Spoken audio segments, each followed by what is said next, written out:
Securitization Forum, consacré à un sujet central pour l'avenir du financement en Afrique, comment transformer des flux économiques existants en capital mobilisable.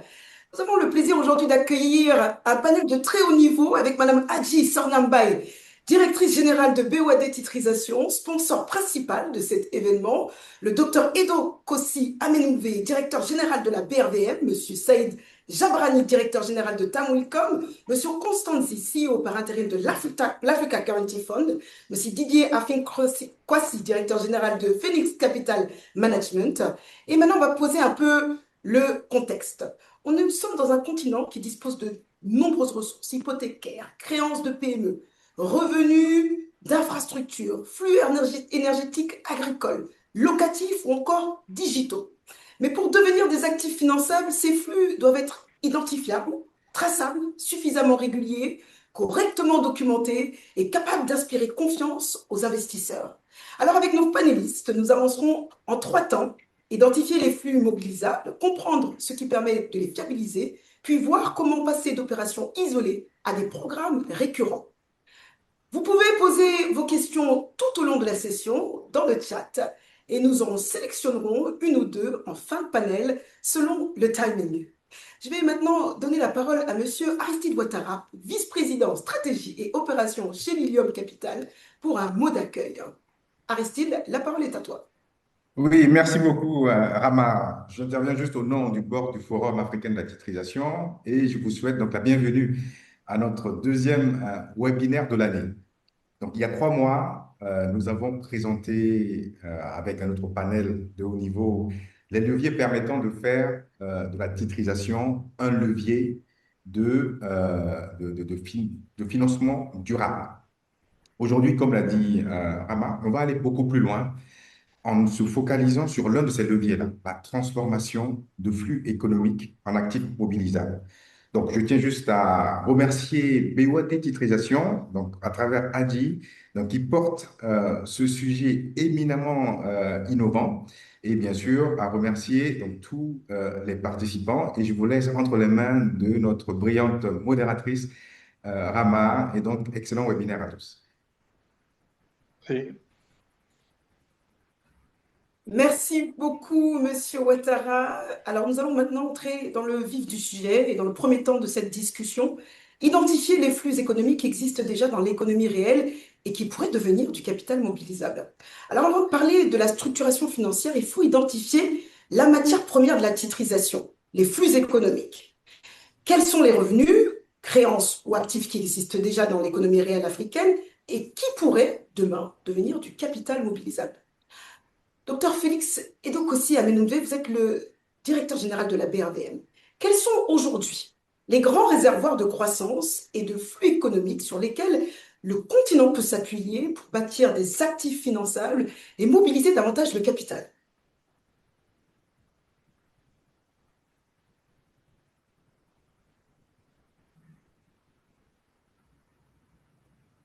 Alors, Monsieur Amenouvé, la parole est à vous. Voilà, j'ouvre mon micro. Je disais donc merci Rama pour cette introduction et pour l'initiative de ce forum qui me paraît extrêmement important.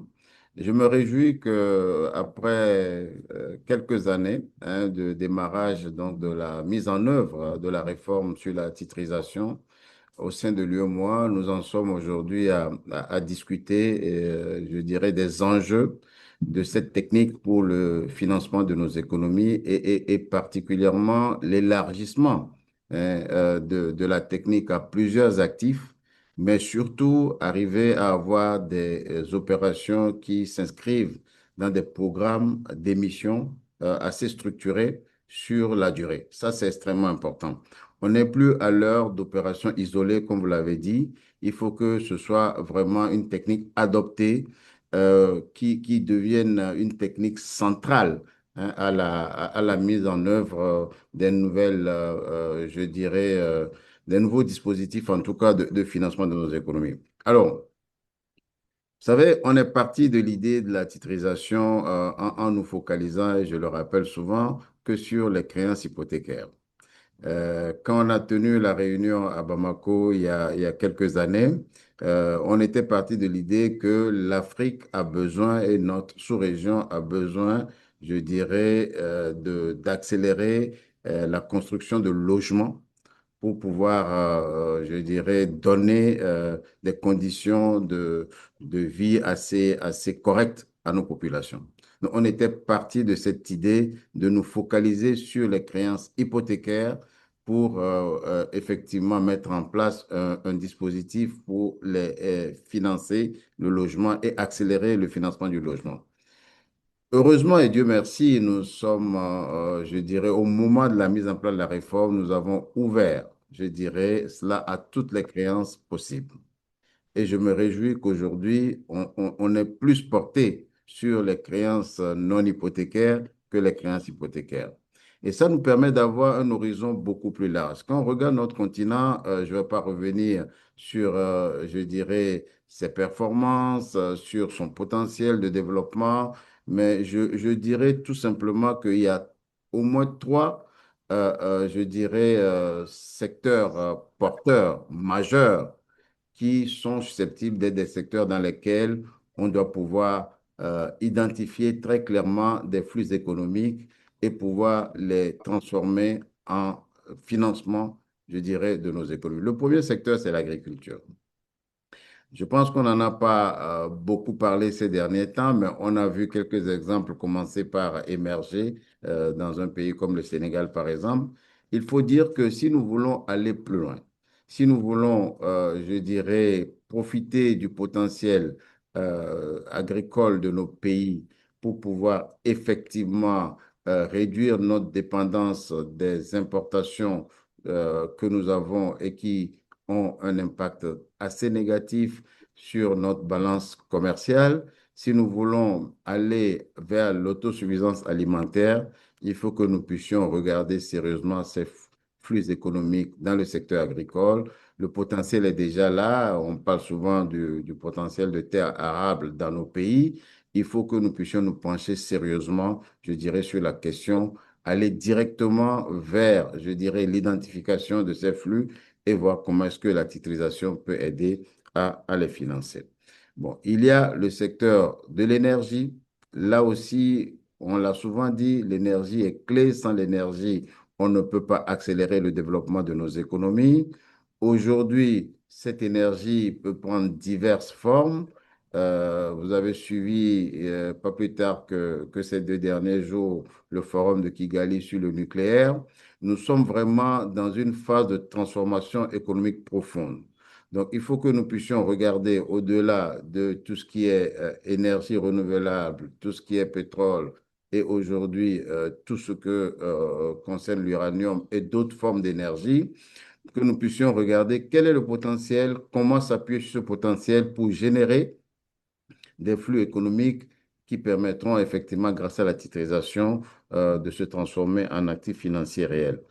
En dehors du secteur de l'énergie, il y a le secteur des mines maintenant.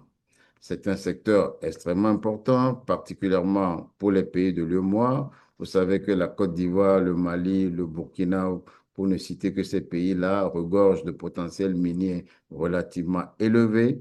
Hein. On va de découverte en découverte de gisements d'or en Côte d'Ivoire. On a une progression très forte aujourd'hui aussi au Burkina en termes de production.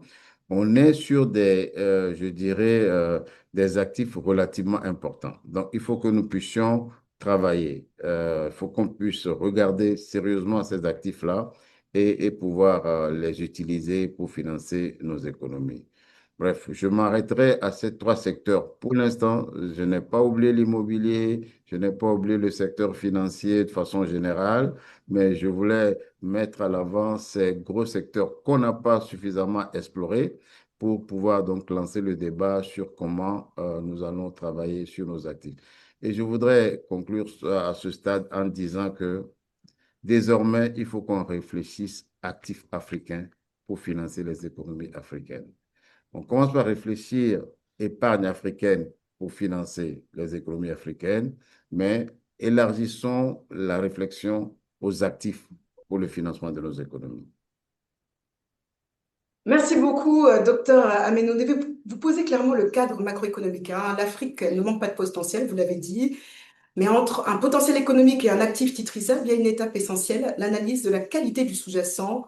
Tous les flux ne se valent pas et tous ne sont pas immédiatement transformables en titres financiers. Alors, Madame Baye, vous êtes précisément au cœur de cette analyse opérationnelle et financière. Le marché régional commence à produire des cas concrets de titrisation, mais tous les flux ne se valent pas. Alors, quels critères utilisez-vous en amont pour dire qu'un portefeuille de créances est suffisamment mature pour entrer dans une logique de titrisation? Merci beaucoup, Rama, et bonjour à tous, et merci au board pour l'organisation de ce webinaire. Alors oui, effectivement, hein, tous les flux ne se valent pas, tout simplement parce que les sous-jacents sont différents.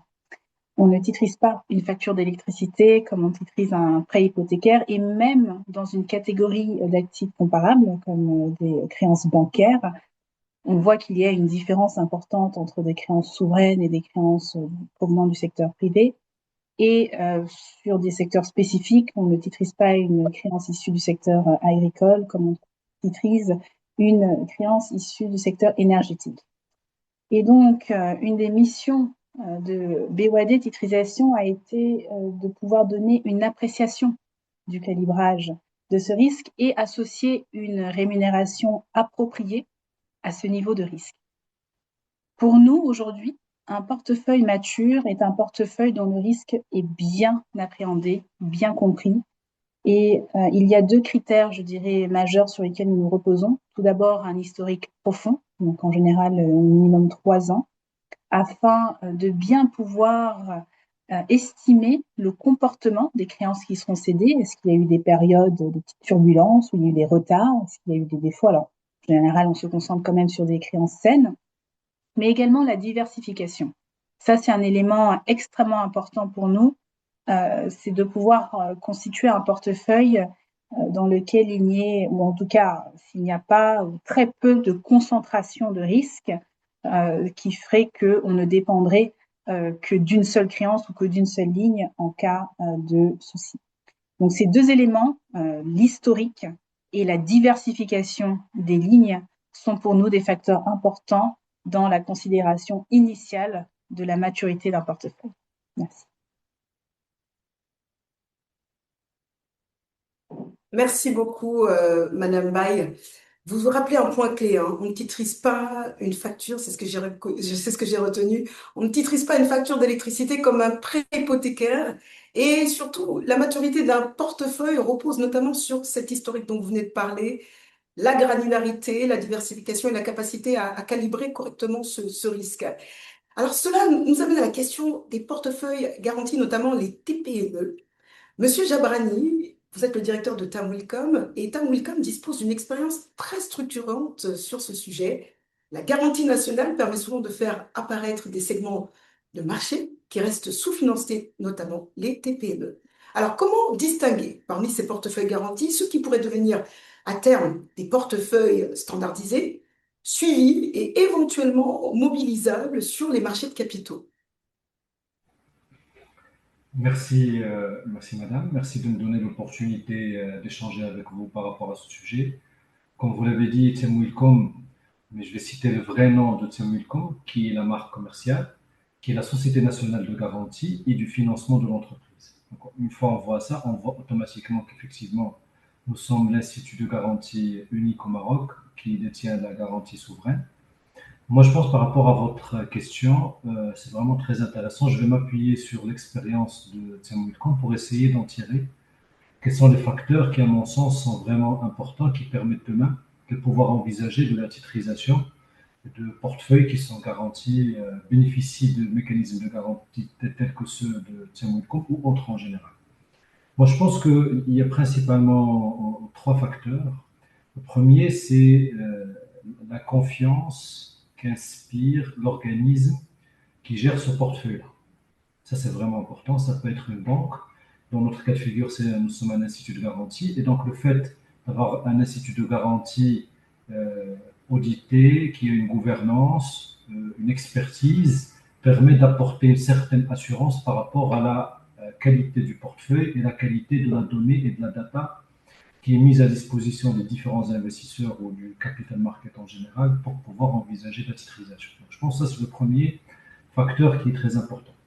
Le deuxième, c'est, et ça a été dit brièvement également tout à l'heure, et c'est important, le fait d'intervenir sur des segments larges, homogènes ou hétérogènes, mais pour moi, le plus important, c'est qu'ils soient suffisamment larges pour être suffisamment représentatifs du risque d'un secteur ou de TPME. Vous avez cité les TPE, les TPME, vous avez raison, mais le PME, c'est un mot tellement vaste qu'il veut tout dire et qu'il ne veut rien dire. C'est tellement un intérêt hétérogène, vous l'avez très bien dit.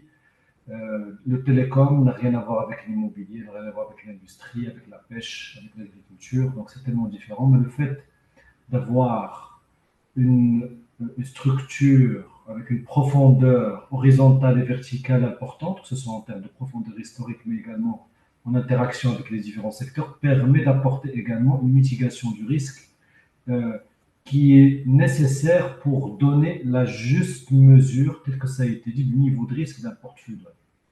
Dans le cas de Tsemwelcom spécifiquement, c'est déjà le cas. Globalement, ça dépend des indicateurs, mais on va dire que nous garantissons à peu près 30% de l'encours TPME au Maroc, bancaire, à peu près 30%. Donc ça permet de dire que voilà, c'est suffisamment représentatif en termes de portefeuille. Et le dernier facteur, le troisième, pour moi, c'est la qualité de la donnée, qui est primordiale pour réussir une titrisation. Je pense qu'on aura l'occasion d'en parler un peu plus en détail. Mais c'est important, au-delà de la profondeur historique, d'avoir une granularité de la donnée suffisante, d'avoir de l'exhaustivité de la donnée, d'avoir une donnée juste également, la data quality qui est nécessaire. Et ça vient avec le premier facteur qui est la confiance, mais c'est lié. En tout cas, la qualité de la donnée est primordiale. Donc, ces trois facteurs, euh, la confiance qu'inspire l'organisme en question. Le deuxième, c'est la largesse de l'intervention, qu'elle soit verticale, horizontale. Et enfin, la donnée, la donnée, la donnée.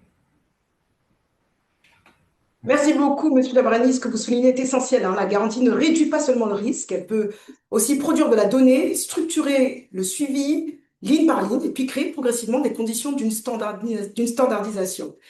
Alors, à l'échelle panafricaine, l'enjeu est de transformer une multitude de petits risques dispersés en portefeuilles lisibles et mutualisés. Monsieur Nzi, c'est précisément l'un des rôles que peut jouer African Quality Fund. Le déficit de financement des MSMI en Afrique subsaharienne est estimé à environ 331 milliards d'USD. Comment une approche de garantie panafricaine peut-elle aider à transformer une multitude de petits risques dispersés en portefeuille suffisamment lisible pour attirer davantage de capital, Monsieur Nzi?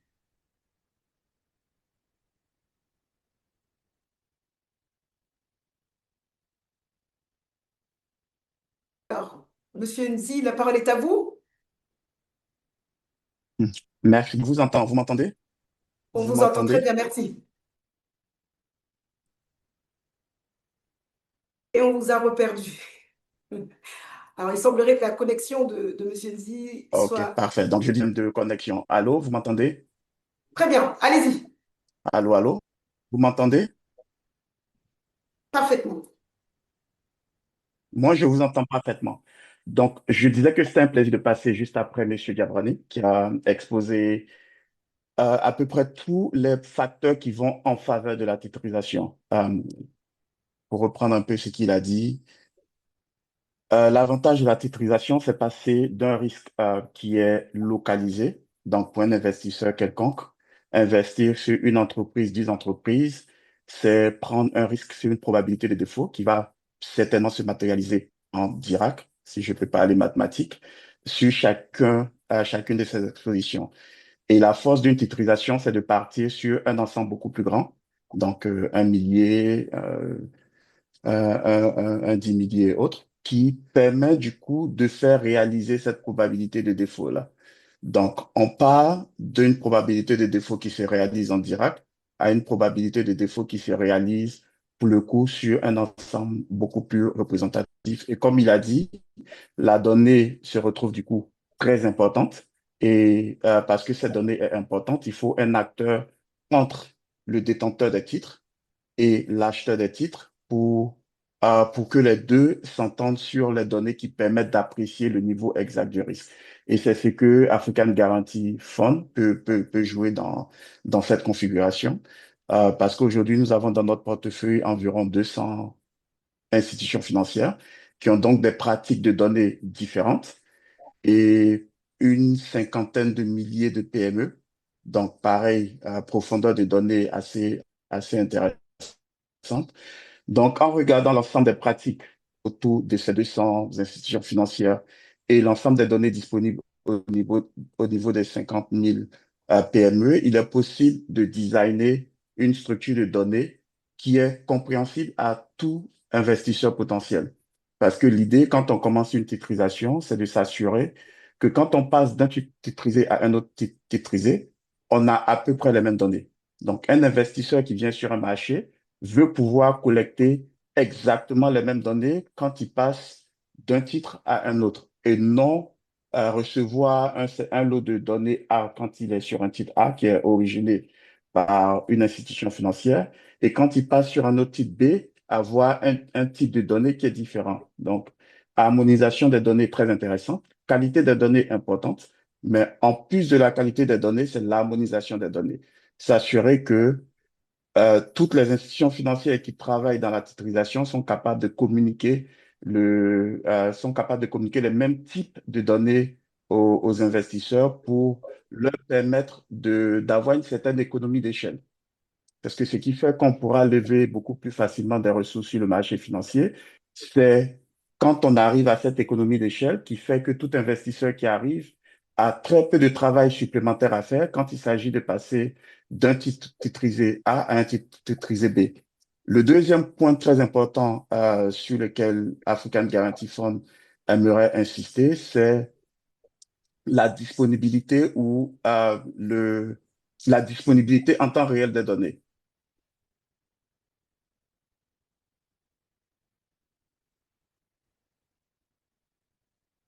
Alors, je ne sais pas si vous nous entendez, Monsieur Nzi. On vous a perdu sur votre deuxième point. Est-ce que vous nous est-ce que vous nous entendez? Attendez. Oui, tout à fait. Vous étiez sur le deuxième point. Allô? OK. Alors, sur la disponibilité des données en temps réel. Donc, l'idée, c'est de s'entendre sur les données qui doivent être disponibles pour les investisseurs.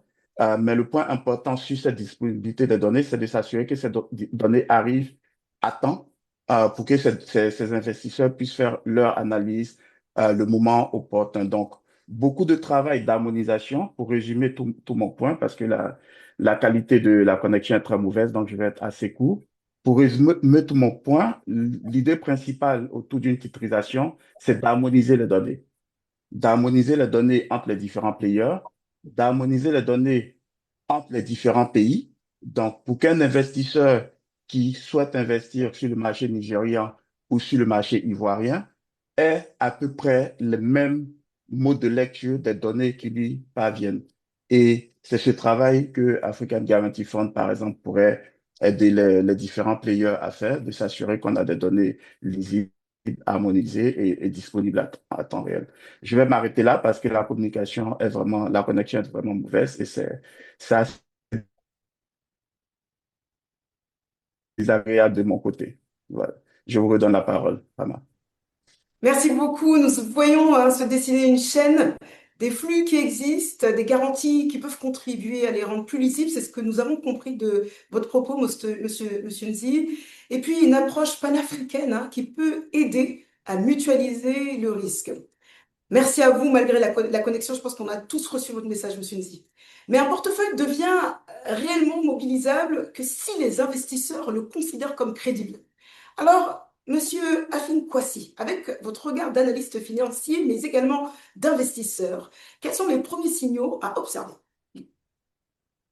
Merci Rama. Bon, déjà, merci aussi de nous faire intervenir autour de tous ces sachants. Déjà, il faut rappeler que sur certains marchés, tous les éléments du bilan qui génèrent des flux sont titrisables. Bien sûr, à l'exception du capital, du cash. dans les marchés plus avancés. C'est vrai que sur notre marché, c'est assez encadré, mais ils sont titrisables dès lors qu'il y a de l'ingénierie juridique, une structuration adaptée. Madame Bay l'a dit, on ne titrise pas une facture d'électricité comme un crédit hypothécaire. Et dès lors que aujourd'hui, toutes les parties prenantes sont alignées. Je pense qu'avec la sophistication des structurations que nous observons depuis quelque temps, ben, l'échantillon évoluera. On voit de la granularité, on l'a rappelé, on voit des secteurs différents, on voit plus de régularité sur la côte et on voit aussi des standards élevés. Alors, je dirais qu'un flux est prometteur, on en a parlé, mes prédécesseurs en ont parlé, s'il respecte les quatre critères suivants, au moins un minima. Le premier critère serait ce que j'appellerais de la prévisibilité. Qu'on soit acteur ou investisseur, un des points clés pour toute opération de titrisation est la prévisibilité. Tout flux doit suivre un calendrier clair et défini dès le début, dans un contrat clair. En clair, il faut un échéancier des flux. Ça, pour moi, c'est le premier critère, il est indispensable. Le deuxième critère que j'appellerais la séparabilité, il est important que beaucoup de gens se trompent sur la titrisation. La titrisation ne détruit pas le risque, elle le redistribue. En d'autres termes, si on prend le cas de certains crédits hypothécaires, le flux doit être isolé juridiquement du bilan de l'originateur, qui est généralement le cédant. Si on ne peut pas le déconnecter proprement, ben, on ne peut pas le céder. Par exemple, si on prend le cas du secteur immobilier et des banques qui octroient des crédits hypothécaires, pour qu'elles puissent titriser un portefeuille de créances hypothécaires, il faut que ces créances puissent être définitivement retirées du bilan de la banque et cédées à un FCPC. Légalement, il ne devrait plus y avoir de lien entre ces actifs et la banque. Donc, de telle sorte que si la banque fait faillite demain, les créanciers de la banque ne peuvent en aucun cas récupérer ces actifs car ils ne leur appartiennent plus. Madame Bay en a parlé tout à l'heure. Il faut, le troisième point, un historique de paiement. Même cours, il faut un minimum de moins de 12 à 24 mois de données pour permettre à une agence de notation de démontrer un comportement de remboursement sur un papier. Il faut de l'historique pour pouvoir structurer correctement. Malheureusement, dans notre marché, on a un déficit d'historique. On a des bases de données, on n'a pas de base de données centralisée, actualisée, accessible. Par exemple, sur les défauts, sur les taux de défaut, par exemple, sur la conduite de stress test. C'est vrai que cela peut s'expliquer par le faible volume d'opérations. On n'a que 26 opérations depuis 2016 d'émissions. Mais force est de constater que les émissions qui ont obtenu les meilleurs ratings, les meilleures notations sur notre marché avaient des historiques d'au moins 5 à 10 ans. Dans les marchés développés, on peut aller ces historiques varient entre 3 et 5 ans. Sur nos marchés, les agences de notation, Dieu merci, arrivent à émettre des notations avec des historiques plus courts, mais c'est généralement lorsqu'il y a des garanties d'institutions de développement en plus qui viennent un peu sécuriser la structuration. Le dernier point que je pourrais avancer et qui pour moi est le nerf de la guerre est la documentation juridique. Elle doit être robuste. C'est un point pertinent surtout dans notre contexte africain. Il faut des contrats clairs rédigés par des experts juridiques en la matière. Il faut de telle sorte que ces contrats soient en tout temps opposables aux tiers. C'est très important, j'insiste sur ce point, c'est très important en matière de titrisation. La notion d'opposabilité aux tiers garantit que le transfert des créances du cédant vers la structure de titrisation est juridiquement à tout moment inattaquable par les créanciers du cédant. Et c'est cela qui protège les investisseurs. Donc peut-être pour conclure sur cette question, Rama, je vais conclure avec une autre question. La véritable question qu'il va falloir se poser en tant qu'investisseur ou en tant qu'analyste financier est la suivante. Si le cédant disparaît demain, est-ce que ce flux continue d'exister? Est-ce qu'il est toujours recouvrable? Si la réponse est non, ben, c'est-à-dire que le flux n'est pas encore titrisable. Donc voilà ce que je peux dire sur les quatre critères à minima pour moi qui peuvent distinguer un flux prometteur d'un flux qui ne l'est pas. Voilà, Rama. Merci beaucoup, Monsieur Afine Kwasi. Et votre dernière question résume complètement ce que vous venez de nous partager. Je vous remercie. Ce premier tour montre que la titrisation ne part pas d'un produit financier abstrait, Mais de flux économiques réels, le potentiel existe, vous l'avez dit, le docteur Amenouvé, mais il doit être sélectionné, documenté, diversifié et analysé avec rigueur. Le premier enjeu n'est donc pas seulement d'identifier des besoins de financement, mais de reconnaître les flux qui sont capables de devenir des actifs crédibles pour les marchés. Alors, nous avons identifié les flux. Le deuxième enjeu est maintenant de comprendre ce qui peut empêcher leur transformation en actifs investissables. Donc, dans une titrisation, la structuration juridique n'est souvent que la partie visible, hein, c'est ce que vous venez de dire, Monsieur Finkwasi. En amont, il faut fiabiliser la donnée, comprendre les contrats, sécuriser les encaissements, organiser le servicing et tester la résistance des cash flows. Alors, dans une opération de titrisation, la structuration juridique arrive souvent avec beaucoup de travail fondamental, le nettoyage des données, l'analyse des contrats, la séparation des flux. Et sur les opérations récentes du marché régional, j'ai envie de vous poser une question, Madame Sornamba. Quelles sont les faiblesses opérationnelles les plus fréquentes que vous observez avant qu'un portefeuille ne devienne réellement titrisable? Merci, Rama. Donc, effectivement, il y a un nombre d'intervenants conséquents autour d'une opération de titrisation. Vous les avez mentionnés, un nombre d'étapes, que ce soit au sein de l'arrangement, de la structuration, distribution, voire même closing, qui sont incontournables. Mais c'est vrai que nous sommes dans un écosystème aujourd'hui qui se construit, et donc il y a certains obstacles que nous rencontrons encore. Et j'aimerais plutôt aujourd'hui, plutôt que d'évoquer les faiblesses, parler des risques de ces portefeuilles. Parce qu'il y a, à mon sens, aujourd'hui, deux types de risques. Ceux que nous maîtrisons et ceux que nous ne maîtrisons absolument pas. Ce que nous maîtrisons revient encore une fois sur la qualité du portefeuille, la profondeur de l'historique, la diversification. Et on a en réalité deux risques principaux qui sont le risque de défaut, effectivement, donc il faut qu'on puisse bien l'évaluer. Et le risque de défaut, simplement défini, consiste en l'incapacité du débiteur à rembourser les échéances. Mais il y a également le risque de recouvrement. Et ça, c'est un risque très différent parce qu'il est situé au niveau du cédant et c'est la capacité du cédant à récupérer ces montants dus qui n'ont pas été payés en temps et en heure. Et donc, au-delà du risque de défaut, de retard, nous, ce qui est très important pour nous, c'est de comprendre, en cas de problème,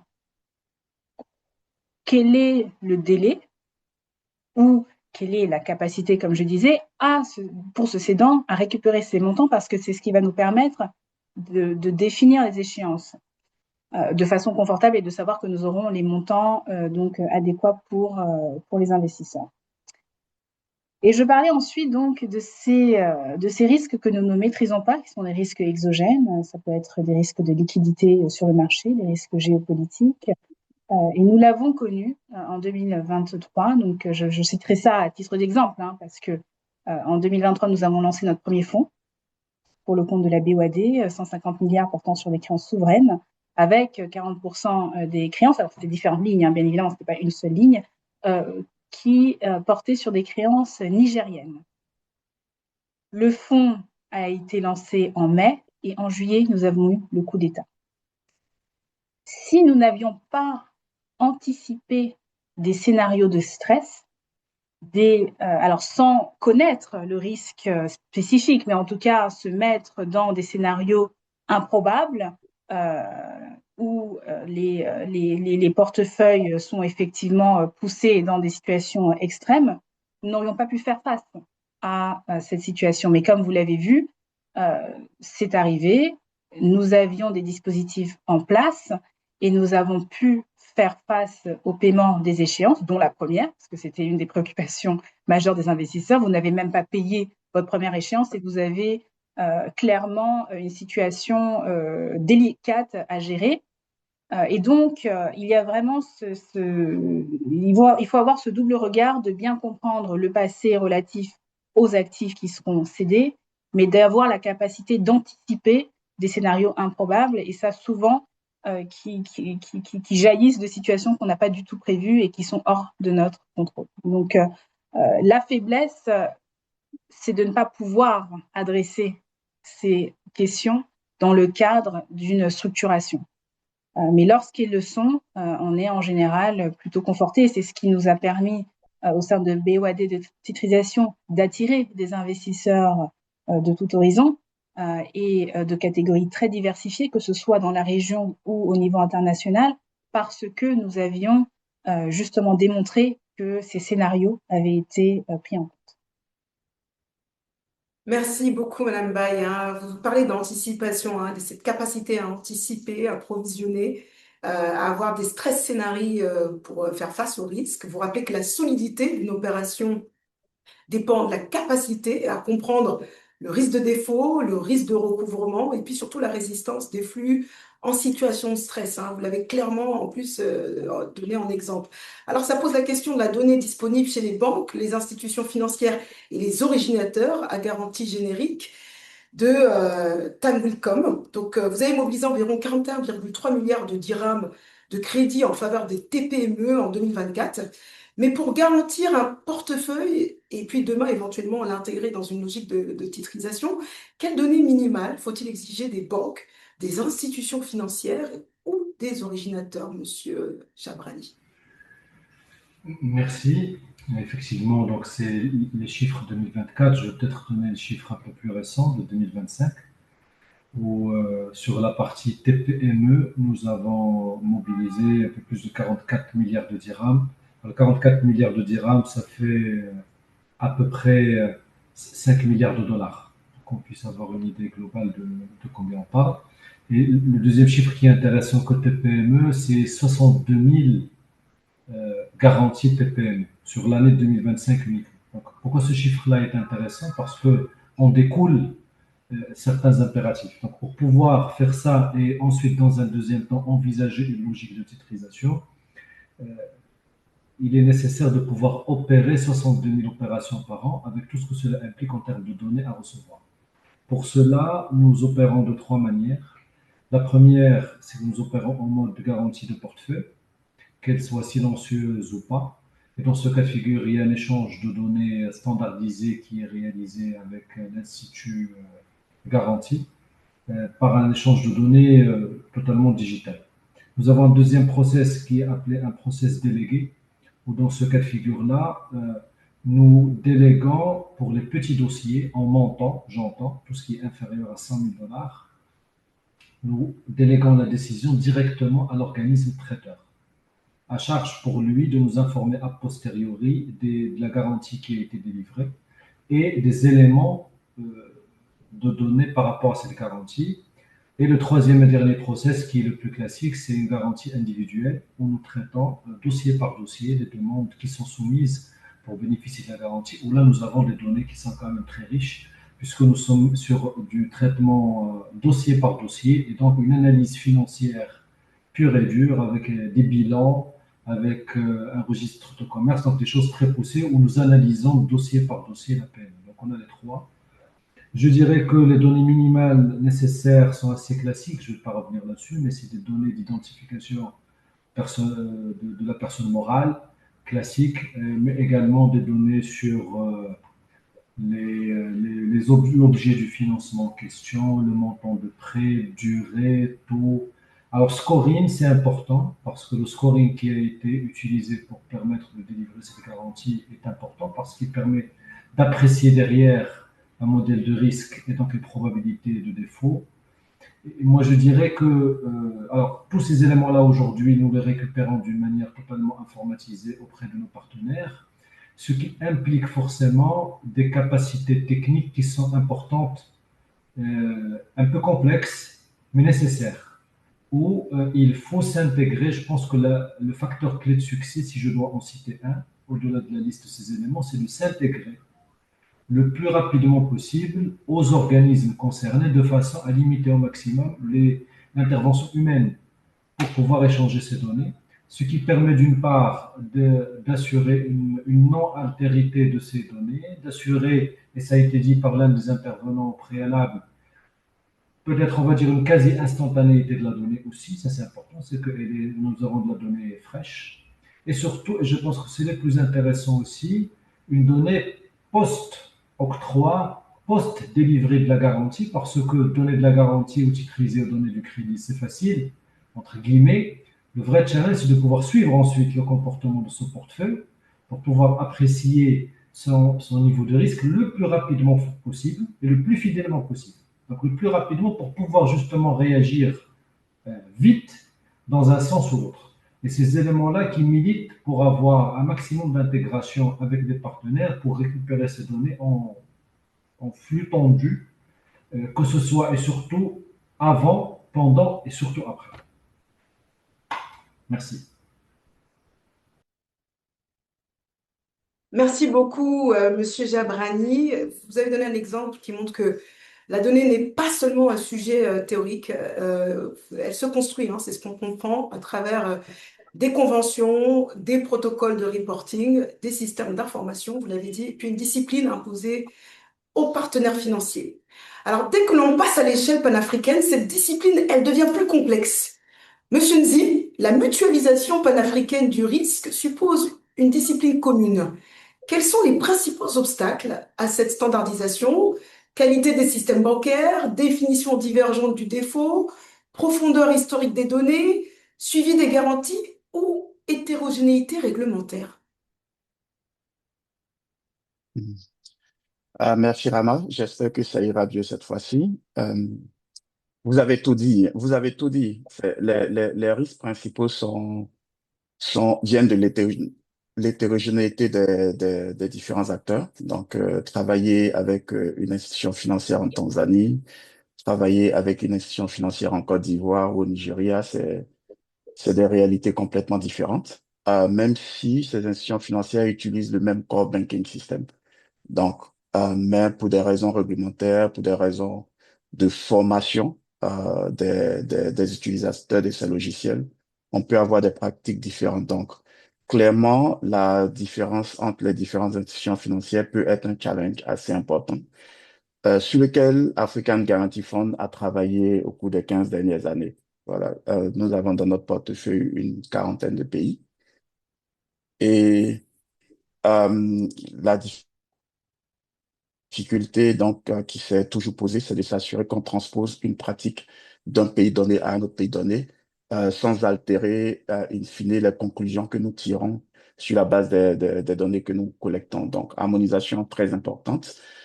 Mais derrière, l'avantage que cela donne de travailler sur différents pays, c'est de tirer les leçons assez rapidement. Et une des principales leçons que nous avons tirées, c'est que là, je vais parler pour les PME, comme Monsieur Jabrani, parce que les PME sont vraiment dans notre spécialisation. Et une des leçons que nous avons tirées, c'est que le risque, il est, il est assez maîtrisable, un. Et deux, pour répondre à Madame Mbaye, sur les repaiements, les différents facteurs exogènes qui peuvent pousser à des non-repaiements, l'avantage de travailler sur un portefeuille assez diversifié, que ce soit en termes de pays, en termes de secteurs et en termes d'institutions financières, nous amène à pouvoir structurer un produit avec un stress test, donc un stress test bien mesuré qui nous permet de structurer un produit qui nous rajoute un certain haircut.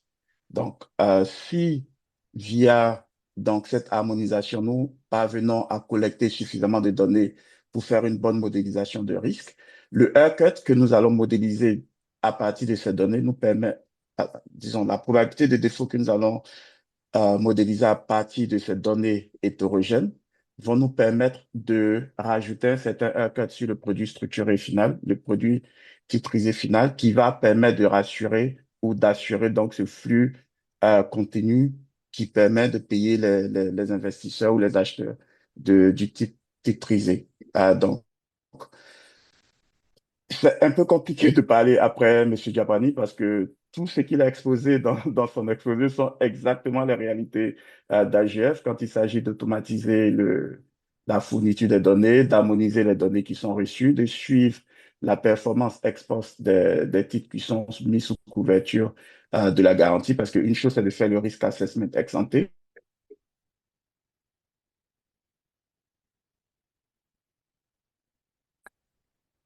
Monsieur Nzi, nous vous plus avons puissante quand nous perdu. parvenons à Vous êtes de collecter retour. des données près qui... Je suis de retour? OK. Donc, je disais qu'une chose importante, c'est d'avoir des données ex ante, donc pour pouvoir faire un risk assessment assez intéressant, assez puissant des titres qui seront mis sous la titrisation. Mais la donnée la plus importante, c'est les données ex, donc les données qui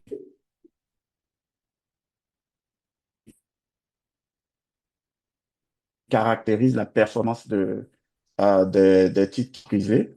Et important, encore une fois, je remets l'accent sur les données, mettre à disposition donc de tous ces players-là des données en temps réel sur la performance des titres qui sont titrisés ou des créances qui sont titrisées, qui permettent donc un remplacement en continu du gisement de- des créances titrisées. Parce que pour pouvoir mitiger le risque de repaiement qu'on a dans un portefeuille, sur lequel nous avons appliqué un stress test, il il est très important de pouvoir anticiper avant chaque paiement les défauts possibles qui vont se matérialiser au cours de l'échéance suivante et donc de pouvoir faire un appel supplémentaire de créances pour s'assurer qu'à chaque date de paiement, nous avons la disponibilité, la liquidité nécessaire pour pouvoir payer. Donc, facteur très important, harmonisation et données en temps réel disponibles pour pouvoir, disons, repopuler le gisement de créances. Je suis vraiment désolé, c'est très désagréable d'être coupé de mon côté parce que je ne sais pas quel message vous parvient, quel message ne vous parvient pas. Donc, je n'arrive pas forcément à vous faire parvenir mon idée de façon très claire. Mais j'espère que l'essentiel de mon message vous a été parvenu. L'essentiel est parvenu et je vous remercie, Monsieur Nzi, hein. Ce que je pense qu'on a tous compris, c'est que Et, vous avez mis en évidence plusieurs zones de risques critiques. Vous avez parlé d'anticipation et d'harmonisation. L'anticipation, comme et Madame Jabrani Baye. a fait l'effort voilà, de partager. Je suis désolée, je pensais que vous aviez terminé, Monsieur Nzi, donc j'ai repris la parole. Mais c'était pour vous rassurer qu'on a Non, bien compris allez-y. le message. Vous avez parlé d'anticipation comme Madame Mbaye en termes de provisionnement de liquidité. Vous avez parlé d'harmonisation. Vous avez mis en évidence plusieurs zones de risque critiques et que derrière aussi cette discipline technique, il y a aussi des priorités africaines massives à financer, autosuffisance alimentaire, autonomie. Voilà. Donc, je pense que vous avez également dit que c'était difficile de parler avec Monsieur Jabrani parce qu'il avait dit quand même l'essentiel des informations concernant une institution de garantie comme la vôtre. Je pense que beaucoup de vos idées se regroupent. C'est bien d'avoir l'idée à l'échelle marocaine et puis l'idée à l'échelle panafricaine comme le fait Africa Guarantee Fund. Tout à Alors, fait. est-ce que je suis juste, Monsieur Nzi?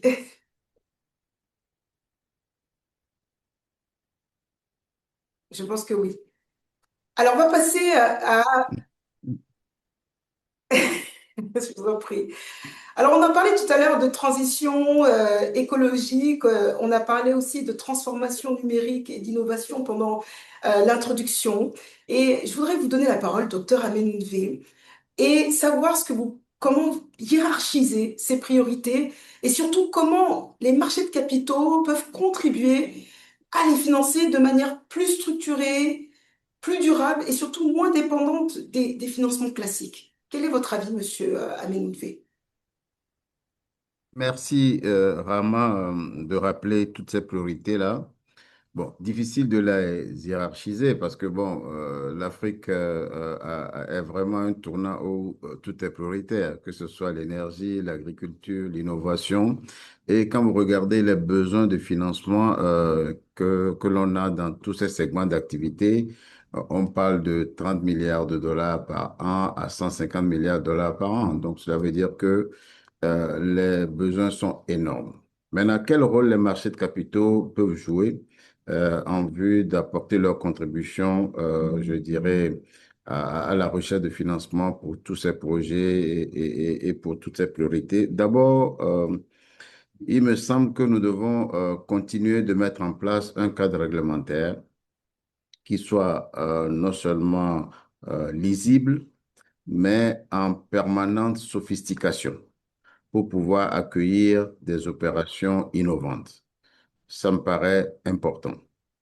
Il faut qu'au niveau des États également, on puisse mettre en place un cadre incitatif pour les opérations qui rentrent, je dirais, dans le cadre des secteurs que les États jugent prioritaires pour le financement de leur développement. Donc, imaginez des incitations fiscales et non fiscales pour les opérations qui rentrent dans ces secteurs-là peut être quelque chose qui peut booster justement ce type d'opérations, particulièrement dans notre sous-région UEMOA. Le troisième aspect, c'est la facilitation du processus de cotation. Nous devons travailler pour réduire les délais de manière à ce qu'il n'y ait pas un engorgement, hein, je dirais, dans le pipeline en termes de cotation des opérations de titrisation. Le quatrième aspect pour moi, c'est qu'on mette en place des dispositifs de fluidité dans la diffusion d'informations concernant les opérations qui sont conduites dans le marché. Et ça, je pense particulièrement aux opérations post-cotation. Il n'y a pas suffisamment de cadre réglementaire structuré pour la diffusion d'informations sur les opérations ou sur les fonds communs de titrisation. Mais je reste persuadé que si on arrive à mettre en place un cadre, je dirais, réglementaire permettant d'avoir quelques informations sur les risques, sur naturellement le dénouement des opérations, sur les ajustements qui sont faits en cours de vie, ça pourrait apporter une meilleure transparence à notre marché et inciter davantage d'investisseurs à venir sur le marché. Il y a un point aussi qui me paraît extrêmement important, c'est comment mettre en adéquation les taux et les risques sur ce type d'opération avec les objectifs de croissance de nos économies et de développement de nos marchés. Il ne faut pas qu'on tombe dans une situation où des risques mal maîtrisés et des taux relativement élevés engendre deux conséquences majeures qui sont néfastes pour les marchés de capitaux, la baisse de confiance dans ce type d'opération ou l'effet d'éviction d'autres émetteurs sur d'autres segments d'activité parce que les taux sont relativement élevés, attractifs et n'incitent pas d'autres à venir, je dirais, sur les marchés de capitaux. C'est un point qui m'est particulièrement, en tout cas, important et sur lequel je pense qu'on doit continuer à travailler. Bon, au regard du potentiel, au regard je dirais, des actifs, des flux que nous avons identifiés, dont nous avons parlé largement, il faut qu'en face, on ait quand même une demande suffisante. Et on parle souvent de l'offre, il faut émettre, il faut ceci, il faut cela, c'est bien. Mais par derrière, est-ce qu'on s'est assuré que la demande va suivre? Est-ce que la demande institutionnelle va suivre, notamment de la part des fonds de pension, des compagnies d'assurance? Est-ce que la demande particulière aussi va suivre? Et ça, il est important que les discussions que nous avons autour du développement de la demande de notre marché soient élargies à ce type d'opération, de manière à ce qu'on puisse aller très rapidement à des réformes très claires dans le secteur de la pension, dans le secteur de l'assurance, pour que non seulement il y ait plus d'épargne générée dans ces secteurs-là. Si vous regardez aujourd'hui le taux de pénétration de l'assurance vie dans notre sous-région ou dans la zone CIMA, ce taux tourne autour de moins de 3%. Si vous regardez les placements faits par les fonds de pension dans nos marchés, relativement faibles, moins de 20%, sauf le cas de la CNPS qu'on peut louer avec les réformes qui ont été entreprises au cours de ces dernières années. Donc, il faut qu'on travaille sérieusement sur la question de la demande. Et ça, la demande particulière aussi doit retenir notre attention parce que aujourd'hui, avec la digitalisation qu'on a, et le fait que nos populations sont suffisamment digitalisées et ont accès à des services financiers digitalisés, il n'y a pas de raison que l'on n'utilise pas ce canal-là pour les faire souscrire à des opérations de marché. Et ça, c'est un point extrêmement important pour moi. Et je crois que c'est ce que nous, en tant que marché de capitaux, régulateurs de marché, gestionnaires de marché, acteurs, nous devons prendre en compte, prendre en charge pour pouvoir favoriser le développement de la titrisation au sein de l'UEMOA et sur le continent dans les prochaines années.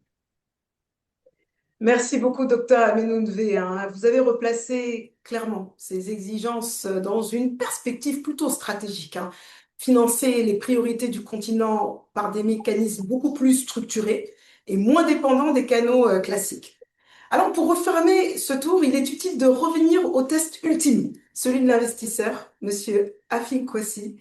Pour un investisseur, la qualité d'une titrisation dépend moins du narratif que de la robustesse des cash flows. Régularité des paiements, défaut, recouvrement, concentration, alignement des intérêts et capacité du servicer à suivre les flux dans le temps. Quels sont, selon vous, les principaux red flags, hein, et je vous demanderai de m'en citer au moins 3, qui peuvent faire échouer la transformation d'un flux économique en un actif investissable, s'il vous plaît? Merci Rama, et j'accepte les trois parce que la question est tellement vaste. Je vais je vais citer trois groupes de red flags. Des red flags structurels, des red Ouais. flags que j'appellerais opérationnels, et ceux liés aux spécificités africaines qui sont corrélés à la volatilité régionale ou à certains facteurs impondérables. Qu'est-ce qu'on entend par red flag structurel? Le premier point que je dirais, c'est lorsque les intérêts ne sont pas alignés entre les différentes parties prenantes. Par exemple, lorsqu'un cédant cède 100% de son portefeuille et sans conserver d'intérêt dans l'opération, sans rétention d'une tranche subordonnée, ben, la conséquence, c'est quoi? Qu'il n'y a plus d'incitation à la qualité du portefeuille. On en a parlé un peu plus tôt. Le cédant est chargé de mitiger le risque de recouvrement de défaut. Donc, s'il a plus d'intérêt, ben, il ne fera rien. Et ça risque d'avoir des impacts sur le portefeuille.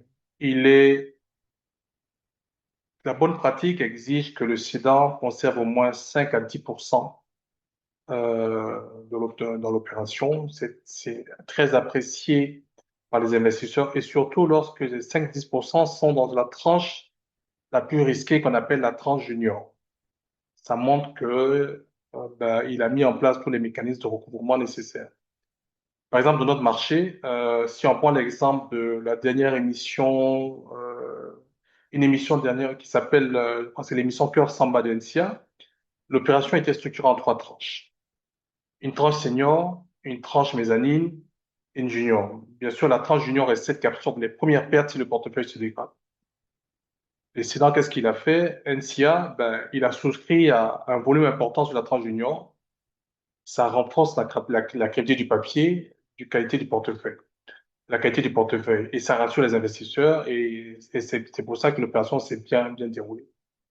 Le deuxième red flag structurel, je parlerai de la concentration excessive. Elle peut être soit sectorielle, elle peut être géographique ou par débiteur. Un fonds commun de titrisation qui a plus de 60% exposé sur un secteur en détresse, mais devient rapidement illiquide. Je vais vous citer un exemple aussi, mais sur un autre marché qui est le marché américain, où la titrisation est vraiment vulgarisée. Avec l'apparition de la pandémie COVID-19 en mars 2020, tous les portefeuilles titrisés qui étaient fortement concentrés sur des créances du secteur hôtelier américain sont devenus rapidement illiquides à cause des confinements, à cause des fermetures, et les taux de défaut sont passés de 1,5% à plus de 20% en quelques mois. Je me rappelle, l'agence de notation S&P a procédé à 185 dégradations de notation en quelques semaines, et ce marché secondaire était devenu illisible. Ces risques, ça existe. Aujourd'hui, on parle de l'antavirus. Il y aura peut-être un impact, on ne sait pas où ça va aller. On parle aussi de l'annulation des réservations au niveau du mondial, du prochain mondial, des milliers de réservations. Si vous êtes concentré sur le secteur hôtelier, ça peut être, le portefeuille peut être détérioré. Ensuite viennent les red flags opérationnels. C'est très classique, hein. Tout à l'heure, je vous parlais de séparabilité des juridiques, mais on a aussi l'absence de ségrégation des flux. il faut nécessairement une stabilité des flux. Si les paiements des débiteurs transitent par le compte général du cédant avant d'arriver au FCTC, ben, il y a un risque de mélange des flux et c'est assez dangereux. La meilleure pratique est la création d'un compte bancaire spécialement affecté au fonds commun de titrisation, complètement décorrélé des activités générales de la banque du cédant. Le dernier, M. Amilou en a parlé, ben, c'est le reporting défaillant ou tardif ou mal articulé. Un investisseur qui ne reçoit pas ses rapports mensuels post-cotation dans les délais acceptables ben, perd de la visibilité sur les indicateurs de performance et d'alerte et il ne revient plus. Le dernier, pour moi, est aussi important que les deux premiers. La collègue en a parlé sur le cas du Nigeria, c'est ce que j'appellerais les red flags africains. Je fais allusion aussi aux risques souverains ben, ou avec la détérioration des risques payés. Dans nos pays, on observe l'omniprésence de l'État sur toutes les chaînes de valeur. Et lorsque celui-ci est débiteur direct ou garant implicite, tout changement politique ou budgétaire brutal devient un risque de portefeuille s'il n'est pas associé ben, à des garanties d'IFIs, à des comptes de réserve, à des conventions de cession de recettes ou autres mécanismes de constitution graduelle de cash flow. On a un exemple de notre marché où le risque souverain s'est avéré.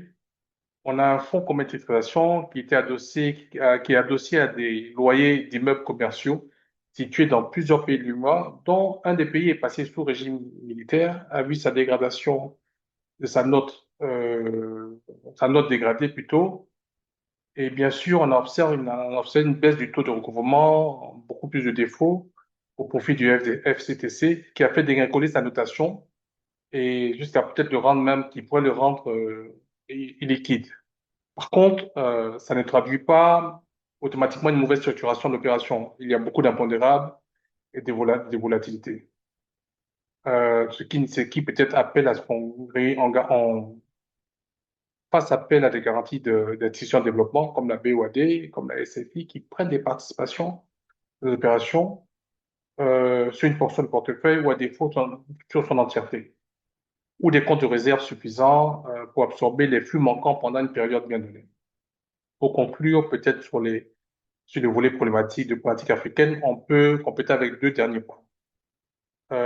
Félix Aminouba en a parlé, une documentation, non, ça c'est, j'en voudrais plus tard, une documentation incomplète découverte post-closing, des contrats peut-être manquants, des sûretés non enregistrées ou des litiges latents sur certains actifs cédés. Et ça arrive. Il y a aussi, lorsqu'on parle de secteur, peut-être je peux citer la dépendance à une subvention ou un tarif réglementé. Un fonds qui est adossé à des redevances, si on prend le cas de l'électricité, euh, porte un risque réglementaire non financier. Comme exemple, on peut citer le Fonds commun d'utilisation électricité pour tous, qui a été émis par l'État, qui avait pour objectif de financer les branchements électriques des ménages à faible revenu. Cette opération portait deux risques. Le risque souverain de l'État, la Côte d'Ivoire, qui est un bon risque, mais aussi le risque tarifaire pour les branchements et les remboursements. Pour mitiger ce risque, pour illustrer mon propos, pour le dérisquer en tout cas, ben, l'opération a intégré plusieurs couches de protection, des garanties et des participations de la SCFI et de la BAD, et une cotation à la BRBM. C'est pas neutre ce point la BRBM, parce que vu que l'obligation est cotée avec une notation périodique, ben, on peut déduire que le pays a indirectement une pression, en tout cas la volonté de maintenir sa réputation sur le marché régional, dont fera tout pour respecter ses engagements. Voilà ce que je pourrais dire. Donc voilà, donc red flag structurel, opérationnel et puis ben, nos spécificités africaines. Merci beaucoup, Monsieur Afin Kwasi, pour votre pédagogie. On voit le côté analyste hein, et par l'ensemble des exemples que vous avez donnés à nos spectateurs et puis à nos panélistes. Notre deuxième tour a montré hein, que la titrisation se joue autant dans les systèmes d'information, les contrats, le recouvrement et le servicing que dans la structuration financière. Alors, on a deux speakers, donc deux intervenants qui doivent nous quitter dans quelques instants et je vais les faire intervenir rapidement. Alors, on va parler d'un troisième point, j'en ai parlé pendant l'introduction. Pour transformer un flux en actif, il faut de la donnée fiable, une discipline de suivi, une transparence post-émission et puis une confiance suffisante pour que les investisseurs acceptent aussi de s'exposer à ces portefeuilles. Et c'est ce que vous venez de dire, Monsieur Afin Kwasi. Alors, on va passer directement à notre troisième enjeu, le passage à l'échelle. Le marché régional et africain a déjà démontré qu'il pouvait produire des opérations innovantes, mais l'objectif maintenant, c'est de passer de transactions ponctuelles à des programmes récurrents, reproductibles et puis surtout compréhensibles par les investisseurs. Alors, je vais commencer par vous, Madame Adji Sornambay, qui devait nous quitter en plus dans quelques instants. Comment voyez-vous le rôle des arrangeurs, des sociétés de titrisation, des banques de développement et puis des originateurs dans la constitution d'un pipeline régulier plutôt que dans la préparation d'opérations ponctuelles et puis surtout isolées? Tout à fait, merci Rama. Alors, je vous rassure, je suis encore là pendant un petit bout de temps. Je ne pars pas tout de suite. Alors, je pense que il y a trois niveaux pour nous vraiment essentiels. C'est tout d'abord comprendre l'écosystème, identifier les synergies et ensuite établir les plateformes. Vous savez, en 2022, lorsque j'ai pris fonction au sein de BOAD Titrisation, j'étais assez étonnée du gap entre le potentiel annoncé de la titrisation, qui se chiffrait en milliers de milliards en 2008,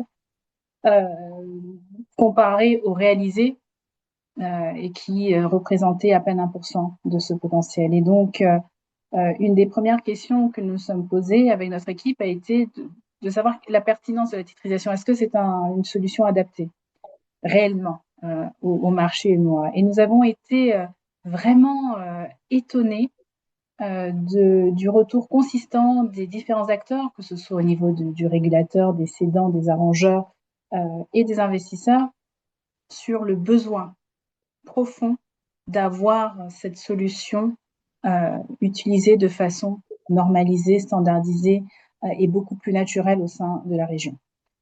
Et tout secteur confondu, que ce soit le secteur public ou secteur privé en termes de cédants également, le constat était le même. Oui, nous avons besoin de cette solution, mais il y avait un autre constat.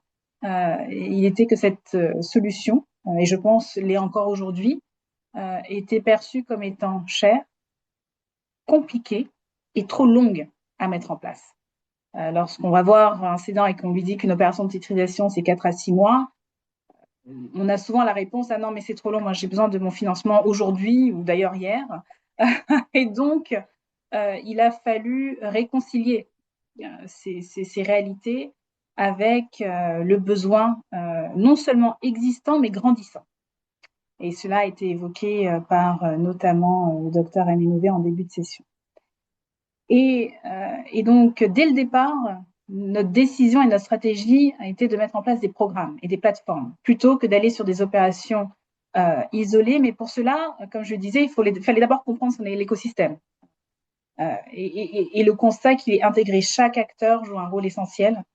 Vous évoquiez les arrangeurs, les sociétés de gestion, les DFI, les cédants tout à l'heure, et chacun de ces acteurs, et je n'évoque même pas les SGI, les agences de notation, le régulateur, les conseils juridiques qui jouent un rôle fondamental. Et donc, tous ces intervenants, on a essayé un peu de comprendre quels étaient leurs besoins d'une part et d'autre, et je vais revenir encore une fois au propos du docteur Aminové tout à l'heure, qui évoquait le besoin de bien comprendre quelle était l'offre d'une part et quelle était la demande de l'autre part, avec des cédants qui ont des besoins souvent communs et qui peuvent être regroupés autour de thématiques, et aussi des investisseurs qui ont une vision commune. Nous l'avons vécu l'année dernière à travers l'opération Cœur Samba qui a été évoquée tout à l'heure avec le groupe NCA et notamment la filiale du Bénin, où nous avons eu pour la première fois 3 banques de développement majeures qui se sont regroupées parce qu'elles disaient en réalité, nous voulons toutes financer les PME. Nous avons toutes des démarches individuelles, nous avons nos programmes, mais aujourd'hui, nous nous rendons compte qu'il faut pouvoir travailler ensemble pour justement atteindre l'échelle. Et donc, ces programmes aujourd'hui adresse le besoin ou la perception des cédants qui disent c'est cher, c'est compliqué, c'est trop long parce que lorsqu'on fait un programme, en réalité, on est en train de mutualiser les coûts. Une structure, je vais prendre l'exemple encore une fois de Cœur Samba, dédiée au secteur des PME, la documentation, certes, va différer d'un cédant à un autre, mais fondamentalement, il y a quand même un tronc commun assez fort et donc cela nous permet d'une opération à une autre de réutiliser, de capitaliser sur le travail déjà effectué et donc de réduire les coûts pour les émissions à venir. Lorsqu'on a un existant, on va naturellement beaucoup plus vite parce qu'on n'est pas en train de réinventer la roue à chaque fois. Et en termes de structuration, cela a été également évoqué par Monsieur Afik Kwasi, le fait d'avoir une structure qui est répétée, donc à travers des tranches, à travers voilà, une segmentation par niveau de risque, et que vous voyez est devenue notre signature. Aujourd'hui, lorsque BOAD titrisation vient sur le marché, on sait qu'il y aura une tranche junior, une tranche mezzanine, une tranche senior. On sait que la tranche junior sera retenue par le cédant pour l'alignement des intérêts. Tous ces éléments-là sont des facteurs rassurants pour le marché, pour des investisseurs qui interviennent pour la première fois lorsqu'il s'agit d'investisseurs internationaux, mais aussi pour des cédants, pour qui, il faut le rappeler, comme je disais, on est dans un écosystème qui est encore naissant. Ce sont leurs premières opérations et donc ils veulent savoir qu'ils ne sont pas les premiers à faire quelque chose de nouveau et qu'il y a eu voilà, quelques institutions qui sont passées avant eux. J'évoquais enfin les investisseurs. Les investisseurs, je pense que nous avons essayé d'atteindre un double objectif avec eux à travers ces plateformes. Un, leur engagement, bien évidemment, et le fait qu'ils aient l'envie d'investir, mais l'envie d'investir se construit. On ne vient pas juste en disant, voilà, on a une structure solide, elle est alignée aux marchés internationaux ou même au niveau régional. Regardez, nous avons un taux intéressant. Aujourd'hui, les investisseurs sont à la recherche de beaucoup plus que cela. Ils veulent de l'impact, ils veulent démontrer un engagement. Et donc, la capacité à pouvoir tracer l'utilisation de ces fonds, à pouvoir les orienter vers des secteurs clés tels que le logement, tels que l'électricité, tels que l'agriculture, comme nous l'avons évoqué, tels que les PME sont des facteurs motivants, mais nous avons aussi voulu que ces investisseurs s'inscrivent dans une démarche, je dirais, de win-win. Il ne s'agit pas justement juste pour eux d'investir, pour nous, il s'agit pour eux d'investir et d'accompagner. Aujourd'hui, lorsqu'on finance des PME, qu'on demande à des banques commerciales d'aller financer des PME, ce n'est pas une tâche simple. Il faut pouvoir les aider à financer ces PME de façon structurée, à les accompagner dans leur gouvernance, et tout cela a un coût. Et aujourd'hui, un certain nombre de ces investisseurs qui nous accompagnent également les cédants parce que c'est dans leur intérêt. Et donc, je dirais que ces plateformes ont cet objectif triple, d'accompagner les cédants, d'attirer des investisseurs, mais de créer aussi un partenariat au-delà de l'investissement entre le cédant et l'investisseur. C'est très clair. Merci beaucoup, Madame Mbaye. Vous avez clairement posé l'enjeu du pipeline. Il ne s'agit pas seulement, vous l'avez dit, il ne s'agit plus seulement de réussir une opération emblématique, mais de structurer des familles d'actifs par secteur, avec des critères d'éligibilité, des standards documentaires et puis des rôles bien définis. C'est ce que moi j'ai retenu de votre allocution, enfin de votre propos. Dans cette logique, les institutions de garantie, elles peuvent jouer un rôle de préparation au marché. Et Monsieur Jabrani, c'est déjà le cas dans l'expérience de Tamwilcom. Effectivement, moi je pense que le fait de disposer d'un système de garantie, qu'il soit national ou local ou régional, est un facteur qui peut permettre l'émergence et le développement d'opérations de ce type-là. Comment? Moi je pense de plusieurs manières. D'abord, le fait un système de garantie, quel qu'il soit, un avantage, c'est que les banques et les institutions financières sont gagnantes à bénéficier de ce système de garantie, principalement de deux manières, en mobilisant moins de fonds propres et de capitaux propres. Et on sait que pour plusieurs banques, ça peut devenir rapidement un sujet.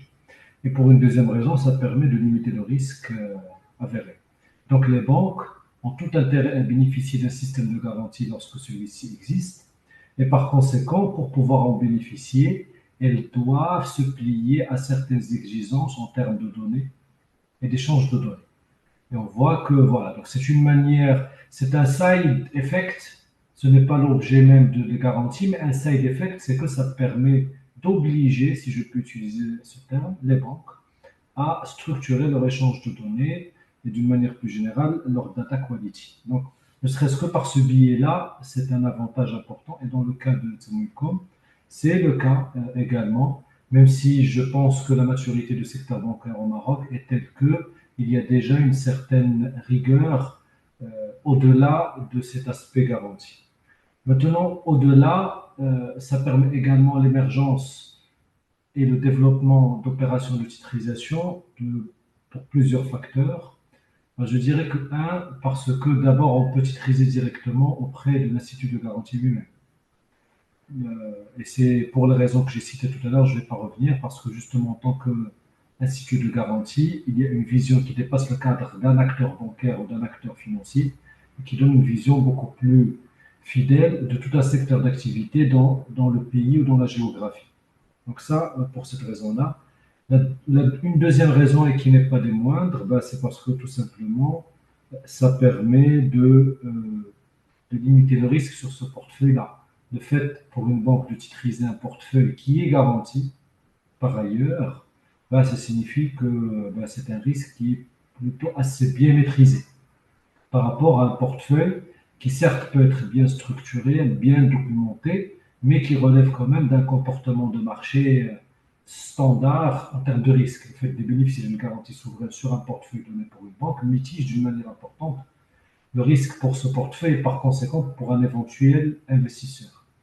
Et enfin, d'une dernière manière, c'est que, et ça a été dit également dans le panel, c'est qu'en termes de recouvrement, je pense qu'il ne faut pas également l'oublier, à un moment donné, s'il y a lieu de recouvrer, eh ben, le fait d'avoir une garantie ou qui est quasiment à première demande en cas de survenance du risque de contrepartie, quel qu'il soit, ça mitige encore plus le risque de cet investisseur-là au-delà de cette qualité du portefeuille.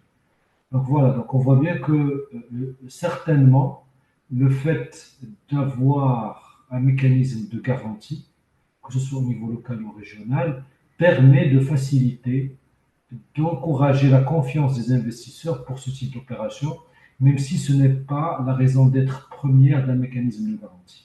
Mais ça le permet certainement. Très Merci. bien, excellent. Merci beaucoup, Monsieur Jabarani, hein. Votre réponse montre que la garantie peut créer une couche additionnelle, hein, de qualité, notamment à travers le reporting conventionnel, l'alignement avec les banques partenaires et puis la régularité de la donnée. Alors, à l'échelle continentale maintenant, la question devient celle de la réplicabilité, programme multibanque, multi-pays ou multisecteur. Monsieur Nzi, quel rôle une plateforme comme AGF peut-elle jouer dans cette structuration? Merci beaucoup, Rama. Donc, je fais partie des personnes qui vont se déconnecter dans pas longtemps, parce que j'ai un hard stop à 15 heures de chez moi.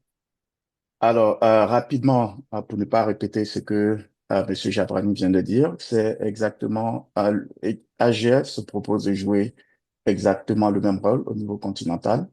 Et cela est très important parce qu'on parlait de pipeline, on parlait de pratiques régulières sur le marché. Et pour s'assurer que on avait des gisements réguliers sur le marché qui créaient de façon implicite une demande très forte, parce que plus on fournit le marché en titres liquides, plus on crée de la demande et plus on crée de la discipline autour de cette pratique. AGF donc se propose de s'assurer que ce travail est répliqué dans le maximum de pays. Et le point commun dans ce maximum de pays, c'est par exemple de mobiliser les DFI autour de ces transactions-là. Donc, un DFI qui investirait en Côte d'Ivoire, au Nigeria, en Tanzanie, serait donc un DFI qui serait facilement mobilisable. Et donc, si nous nous assurons au niveau des différents pays, nous avons un même cadre pour chacune des banques. Nous rendons donc la donnée de la titrisation uniforme et facilement lisible pour ce DFI-là. Donc, premier rôle que AGF pourra jouer, par exemple, c'est de s'assurer qu'on mobilise les banques des différents pays autour d'un même cadre quand il s'agit de titriser des créances pour que le lecteur, l'investisseur en face, ait le même message qui lui parvient à chaque fois, que le message vienne de NCA Bénin ou de NMB Tanzanie ou de FNB en Afrique du Sud. Cet investisseur est sûr d'avoir les mêmes données, le même message qui lui parvient, donc d'avoir une vraie économie d'échelle quand il s'agit de lire et d'investir sur ce titre-là. L'importance de la garantie, elle a été clairement élaborée par M. Jabrani, je n'y reviendrai pas, mais le risque il peut être modélisé de la façon la plus fine possible. La transaction peut être structurée de la façon la plus intelligente possible, mais le risque zéro n'existant pas, pour conforter la confiance des investisseurs, la garantie se retrouve comme un instrument très important parce que cette garantie permet justement de convertir un événement improbable en un événement probable, parce que la garantie, presque à première demande, permet justement d'éliminer à 100% ce risque. Voilà, donc le rôle de la garantie dans des opérations de titrisation est assez clair. Et puis le troisième levier, c'est donc la mobilisation des investisseurs à impact, donc des partenaires de développement de DFI, comme je l'avais mentionné.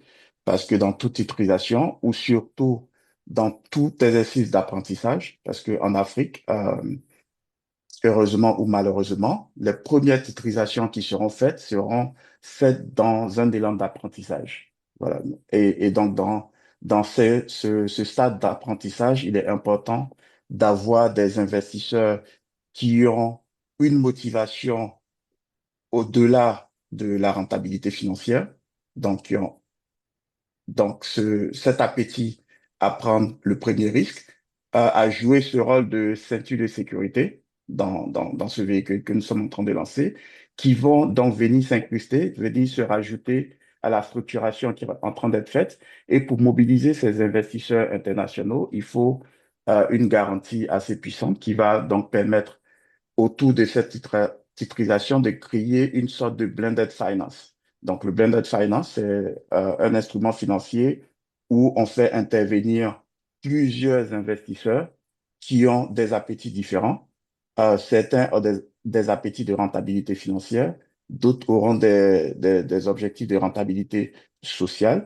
Et donc, quand nous faisons intervenir toutes ces personnes-là, nous permettons au marché de créer sa propre liquidité, d'abord son propre apprentissage et sa propre liquidité pour que, au bout de 5, 10, 15 ans, le marché puisse s'animer de lui-même sans intervention des acteurs du blended finance. Donc, AGF, de par son capital, donc ayant tous ces DFI dans son capital, de par son expérience panafricaine, peut permettre donc de créer ce pool de blended finance, donc qui va permettre à la titrisation d'avoir sa phase d'apprentissage. Et à la fin de tout ça, si nous nous mettons dans une démarche d'attraction d'investisseurs à impact, cela veut dire qu'il faut pouvoir fournir des données d'impact. Nous avons beaucoup parlé de données. Nous avons un peu insisté sur les données qui permettent de comprendre le risque, de le maîtriser, mais Tout à fait. au-delà de ces données financières qui permettent de mesurer le risque, il est aussi important de savoir comment on structure les données d'impact.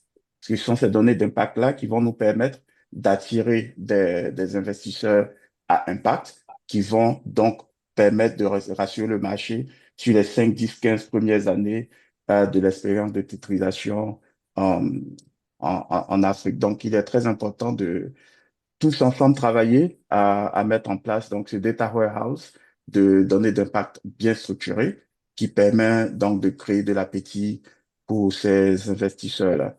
Je vais m'arrêter là. Comme j'avais dit, j'avais un hard stop à 15 heures heure d'ici et présenter mes Et excuses à tous les panélistes. Euh, Et malheureusement, C'est je nous vais me qui vous, déconnecter, mais c'est nous allô, qui vous vous m'entendez? remercions, Monsieur Nzi. Ok. Merci beaucoup, Rama. Merci à tous. Et très bon échange. Très ravi d'avoir partagé vos différentes expériences, très riches expériences. Et j'espère que nous allons pouvoir continuer la discussion en dehors de ce panel. Alors, Merci en et à dehors de très ce panel, bientôt. vous le dites très bien, Monsieur Nzi, vous avez quelques questions qui vous ont été adressées au cours du panel que je vous adresserai et je rassure nos spectateurs que avec Monsieur Nzi, on travaillera pour qu'il nous fasse une parole d'expert pour l'ensemble des questions qui ont été posées et qui lui étaient destinées. Donc, on vous reviendra dans les 15 jours avec des réponses concrètes à vos questions qui ont été portées à Monsieur Nzi et puis bien sûr aux autres speakers. Merci beaucoup, Monsieur Nzi, hein. Vous avez évoqué plusieurs Merci à rôles très vous. importants au niveau du rehaussement de crédit, la certification du portefeuille de PME, la structuration du risque, et puis cette plateforme panafricaine orientée PME. Mais pour que ces programmes deviennent réellement une classe d'actifs, il faut aussi un marché capable d'accueillir les titres, de créer de la visibilité et de développer la demande. Docteur Amenouvé, quel rôle la bourse peut-elle jouer dans cette transformation? Merci Ramon. Comme je le disais tout à l'heure, la bourse est centrale hein, dans tout ce dispositif hein, de pouvoir développer une offre de titres basée sur les actifs ou les flux économiques de nos pays. Et naturellement, les investisseurs qui sont à la recherche de rendement, qui sont à la recherche aussi d'impact. Et dans ce cadre-là, et je l'ai dit, nous devons jouer notre rôle hein, de mettre en place un dispositif assez bien régulé, transparent, susceptible de mettre en confiance les investisseurs. Nous devons également travailler avec tous les acteurs du marché à ce qu'il y ait une diffusion d'informations qui soit satisfaisante pour toutes les parties prenantes et nous devons naturellement améliorer à chaque fois que c'est nécessaire notre cadre réglementaire pour accueillir des innovations dans ce secteur je dirais, de la titrisation. Alors, bon, naturellement, aujourd'hui, nous avons, en tout cas dans nos discussions, clairement, en tout cas, mis en lumière le fait que les actifs existent sur notre continent. Nous avons la technicité, nous avons les acteurs qu'il faut, nous avons un écosystème assez solide avec non seulement les sociétés de gestion de fonds, les banques, les organismes de garantie, tous les prescripteurs des marchés, avocats, comptables. Donc, on a un écosystème qui est en place, qui se sophistique d'année en année. Ça, c'est extrêmement important. Maintenant, qu'est-ce qu'il faut faire pour que ce marché soit viable à terme? C'est vraiment la question de la régulation, la question de la transparence, la question des incitations, la question du monitoring des risques et des rendements qui sont affichés sur les titres que nous émettons. Mais tout ça avec un objectif ultime, et ça, il faut jamais qu'on le perde de vue. On ne fait pas de la finance pour faire de la finance. On fait de la finance pour créer de l'emploi, pour créer de la richesse dans nos économies et surtout pour assurer une inclusion sociale qui est source de bonheur pour nos populations. Merci, Merci Ram. beaucoup. Merci beaucoup, docteur Amenunve. On voit aujourd'hui hein, que le passage à l'échelle se pose deux mouvements, et vous l'avez dit, hein, construire une offre de titres beaucoup plus diversifiée et puis créer une demande plus profonde, plus informée et puis plus régulière. Mais pour que la titrisation devienne une vraie classe d'actifs, et on va terminer avec Monsieur Didier Afenkwasi, il faut aussi éviter certaines erreurs dès le départ. Quelles sont, selon vous, les erreurs à éviter maintenant? Et il nous reste que, malheureusement, que 3 minutes, Monsieur Afin Kwasi. On a déjà atteint l'heure limite de notre webinaire. Est-ce qu'en 3 minutes, vous pouvez nous dire les erreurs majeures à éviter? D'accord. Déjà, merci, je vais faire vite. Je parlerai d'éviter des transactions trop complexes, ce qui est différent de transactions bien structurées. Par transaction trop complexe, je parle des structurations peut-être avec plusieurs compartiments, enfin un peu trop de compartiments, multi-devises avec des dérivés de couverture sur un marché qui est peu profond. Ce n'est pas l'idéal. La complexité va suivre avec plus de maturité, il faut d'abord construire la confiance et l'expérience. Ensuite, des opérations complexes pourront suivre avec des réglementations, M. Aminou l'a dit, plus adaptées, surtout avec des mesures d'incitation fiscale. Le deuxième point, il faut éviter, il y a une absence de comparabilité entre FTC. Si chaque opération utilise sa propre définition du défaut, 3 mois, 6 mois, son propre format de reporting, IFRS, SISCOA, pour les marchés développés, le SISCOA, c'est une langue exotique, hein. Ses propres méthodologies de valorisation, mais il est difficile de parler de classe d'actifs. On peut peut-être parler d'un répertoire de deals, ben, incomparables. Il faut de la standardisation et de l'uniformité. On en a parlé. M. Améliveau en a parlé tout à l'heure, de la mauvaise discipline post-émission ou post-cotation. Maintenir un standard de qualité est un bon reporting après l'émission. Un fonds commun qui ne publie rien après son émission à la cote mais détruit la crédibilité de tout le marché. Enfin, éviter une communication trop technique. Les OPCVM, les caisses de retraite, les assureurs africains ont souvent des équipes d'analystes assez réduites, soit parce qu'elles ont un portefeuille trop grand, ou soit parce qu'elles ne sont pas habituées à ce type d'instrument. Il faut aujourd'hui, je vais faire encore un peu de pédagogie, il faut peut-être éviter d'avoir des fiches d'information de 200 pages qui ne parlent pas à un asset manager, mais plutôt privilégier une fiche standardisée d'une page avec 10 indicateurs clés. Donc, pour résumer, pour un asset manager, la priorité, les challenges sont de créer un standard de reporting post-émission unifié pour les fonds, avec de la fréquence, un format harmonisé des indicateurs. C'est une condition obligatoire si vous voulez attirer des investisseurs hors zone et qui ne voient pas la zone UEMOA comme une classe d'actifs, qui voient plutôt la zone UEMOA comme une classe d'actifs et non comme une classe de série d'expériences locales. Voilà, Rama, je pense être dans mes 3 minutes. Et c'est parfait. Merci beaucoup, Monsieur Afin Kwasi, pour vos propos très clairs sur voilà, cette dernière question. On a réussi à parcourir les 3 étapes clés hein, aujourd'hui. Identifier les flux économiques mobilisables, fiabiliser la donnée et le servicing, et puis construire des pipelines récurrents plutôt que des opérations isolées. Nous allons maintenant, alors j'ai vu qu'il y avait une seule question qui était destinée à la BRDM, alors je sais qu'on a dépassé le temps. Ce que je vous propose, c'est que nous adressions l'ensemble des questions, et il n'y en a qu'une seule concrètement, peut-être une deuxième toute petite. On va faire, comme j'ai dit tout à l'heure, un parole d'expert, et donc je me rapprocherai de nos interlocuteurs d'aujourd'hui, de nos intervenants, pour qu'ils puissent vous délivrer leur message que vous retrouverez sur le site LinkedIn de Africa Securitization Forum, au même titre que le replay de cette conversation. Merci beaucoup à chacun d'entre vous pour la qualité de vos contributions. Ce que nous retenons aujourd'hui, c'est que la titrisation peut devenir un levier puissant de financement en Afrique, à condition de ne pas considérer uniquement comme un outil technique. Ça suppose d'abord en fait qu'on identifie des flux économiques réels, puis de les rendre lisibles, traçables, fiables et puis suffisamment robustes pour inspirer la confiance aux investisseurs. On en a longuement parlé. Nous avons également vu que les garanties, les sociétés de titrisation, les marchés de capitaux, mais également les banques, les originateurs et les investisseurs doivent travailler ensemble hein, pour passer d'opérations ponctuelles à de véritables programmes récurrents.